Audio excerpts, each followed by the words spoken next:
Hi hello welcome back. ഇന്ന് ഞാൻ വന്നിട്ടുള്ളത് നല്ലൊരു അടിപൊളി 4 മണി പലഹാരത്തിൻ്റെ റെസിപ്പിയുമായിട്ടാണ്. വളരെ പെട്ടെന്ന് കുറഞ്ഞ ഇൻഗ്രീഡിയൻസ് വെച്ച് ചെയ്തെടുക്കാൻ പറ്റുന്ന അടിപൊളി ഒരു പലഹാരത്തിൻ്റെ റെസിപ്പിയാണ്. അരിയും ചെറുപഴമൊക്കെ ചേർത്തിട്ടുള്ള നല്ല അടിപൊളി ടേസ്റ്റി ആയിട്ടുള്ള ഒരു പലഹാരമാണ്. അപ്പോൾ ഇതെങ്ങനെ റെഡിയാക്കി എടുക്കുന്നത് നോക്കാം.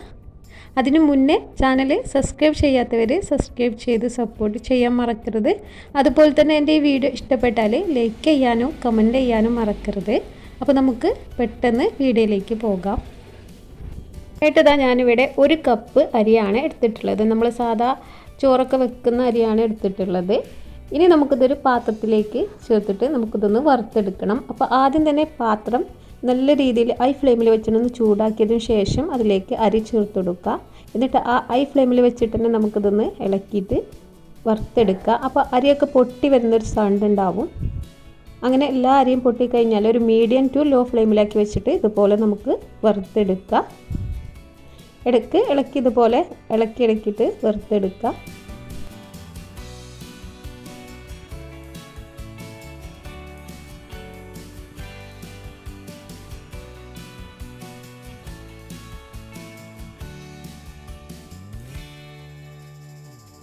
അരിയൊക്കെ പൊട്ടി നല്ല വറവായി വന്നിട്ടുണ്ട്. ഇനി നമുക്കത് തീ ഓഫ് ചെയ്ത് വെക്കാം.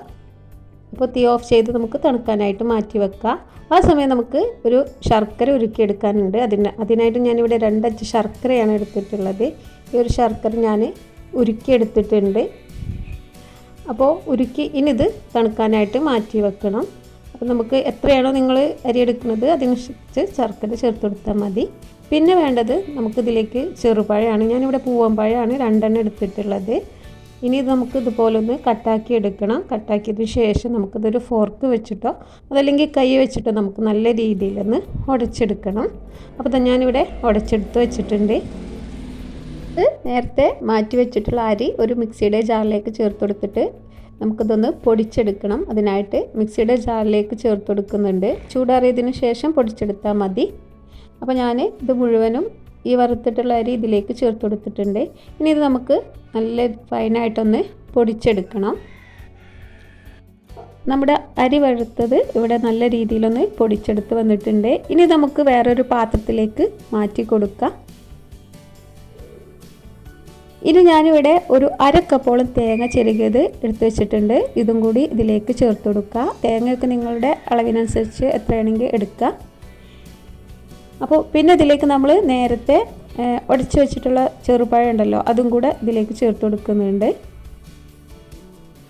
ഇനി ഇതിലേക്ക് ഒരു നുള്ളു ഉപ്പും കൂടെ ചേർത്ത് കൊടുക്കുന്നുണ്ട്. പിന്നെ ഇതിലേക്ക് ഒരു 2-3 ഏലക്ക പഞ്ചസാരയും കൂടി ചേർത്ത് പൊടിച്ചെടുത്തതാണ്. അതും കൂടി ചേർത്ത് കൊടുക്കുക. ഇനി നമ്മൾ നേരത്തെ ഉരുക്കി വെച്ചിട്ട് തണുക്കാനായിട്ട് മാറ്റി വെച്ചുള്ള ശർക്കരപ്പാനി ഇതിലേക്ക് ചേർത്ത് കൊടുക്കുന്നുണ്ട്. എന്നിട്ട് നമുക്കിത് നല്ല രീതിയിലൊന്ന് കുഴച്ചെടുക്കണം. അപ്പോൾ കുറേശ്ശെ ശർക്കരപ്പാനി ചേർത്തിട്ട് നമുക്കിതൊന്ന് കുഴച്ചെടുക്കാം.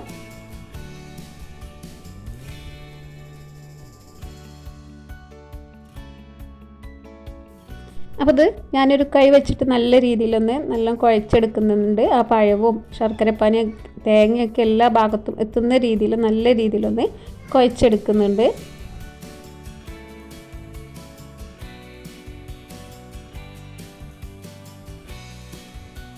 അപ്പോൾ ഇത് നമ്മൾ നല്ല രീതിയിൽ കുഴച്ചെടുത്തിട്ടുണ്ട്. ഇനി ഇത് ഉരുളകളാക്കി എടുക്കുക.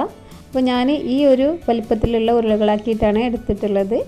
അപ്പോൾ ഇനി എല്ലാതും ഇതേ രീതിയിൽ ഉരുളകളാക്കി എടുക്കുക. എന്നിട്ട് ഡെസിക്കേറ്റഡ് കോക്കനട്ട് ഒരു പാത്രത്തിലേക്ക് എടുത്ത് വെച്ചിട്ടുണ്ട്. അതിലേക്കൊന്ന് ഡിപ്പ് ചെയ്തെടുക്കുക. ഇത് ഓപ്ഷണലാണ്. ചെറിയൊരു ഭംഗിക്ക് വേണ്ടിയിട്ട് മാത്രമാണ് ഇങ്ങനെ ചെയ്തെടുക്കുന്നത്. നിങ്ങൾക്ക് വേണമെന്നുണ്ടെങ്കിൽ ഈ ഒരു സ്റ്റെപ്പ് ചെയ്താൽ മതി. അപ്പോൾ ഞാൻ ഓരോ ഉരുളകളാക്കിയിട്ടും നമ്മുടെ കോക്കനട്ടിലേക്ക് ഇട്ട് കൊടുക്കുന്നുണ്ട്. എന്നിട്ട് അതിലേക്കൊന്ന് ഡിപ്പ് ചെയ്തിട്ട് നമുക്കിത് പ്ലേറ്റിലേക്ക് മാറ്റി വെക്കാം.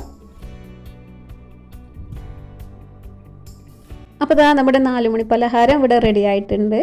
അരിയും ചെറുപഴവും തേങ്ങയും ശർക്കരയൊക്കെ വെച്ചിട്ടുള്ള നല്ലൊരു ടേസ്റ്റി ആയിട്ടുള്ള അടിപൊളി 4 മണി പലഹാരമാണ്. നിങ്ങളെല്ലാവരും ഒന്ന് ഉണ്ടാക്കി നോക്കുക. എന്തായാലും ഇഷ്ടപ്പെടുന്ന പലഹാരമാണ്. നമ്മുടെ ഹെൽത്തിയാണ്. എണ്ണയിൽ മുക്കി പൊരിക്കാത്ത ഒരു പലഹാരം കൂടെയാണ്. അപ്പോൾ എല്ലാവരും ഒന്ന് ട്രൈ ചെയ്ത് നോക്കുക. എന്തായാലും ഇഷ്ടപ്പെടുന്ന ഒരു പലഹാരമാണ്. അപ്പോൾ എൻ്റെ വീഡിയോ ഇഷ്ടപ്പെട്ടാൽ എന്തായാലും ഒന്ന് ലൈക്ക് ചെയ്യാൻ മറക്കരുത്. അതുപോലെ തന്നെ ചാനൽ സബ്സ്ക്രൈബ് ചെയ്യാത്തവരുണ്ടെങ്കിൽ സബ്സ്ക്രൈബ് ചെയ്ത് സപ്പോർട്ട് ചെയ്യാനും മറക്കരുത്. അപ്പോൾ ഇന്നത്തെ ഈ റെസിപ്പി എല്ലാവർക്കും ഇഷ്ടപ്പെട്ടെന്ന് വിചാരിക്കുന്നു. പുതിയ റെസിപ്പിയുമായിട്ട് വീണ്ടും കാണാം. Thank you.